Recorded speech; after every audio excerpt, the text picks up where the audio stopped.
Profesors Ainārs Paeglītis, Rīgas Tehniskās universitātes ceļu un tiltu katedras vadītājs, Transportbūvju institūta direktors, nozarē 45 gadus.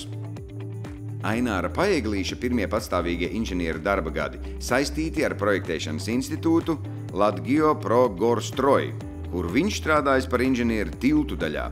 1979. gadā Aināru Paeglīti uzaicina uzsākt darbu Rīgas Politehniskajā institūtā, kas šobrīd ir Rīgas Tehniskā universitāte, un līdz šai dienai ir Aināra darba vieta. Savas darbības laikā ir izglītojis vairākas paaudzes jaunos speciālistus, sniedzis pievienoto vērtību zinātniskajā darbā, tādējādi veicinājis Latvijas valsts ilgtspējīgu attīstību, būtisku uzmanību veltot autoceļu, tiltu projektēšanai, izpētes un to darba mūža pagarināšanas problēmām.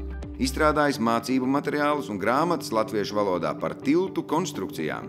Profesors Ainārs Paeglītis ir veicis vairāk kā 100 tiltu inspekcijas ar to tehniskā stāvokļa novērtējumu visā Latvijā, vadījis vairāk kā 30 Latvijas tiltu pārbaudes ar statisku un dinamisku slodzi.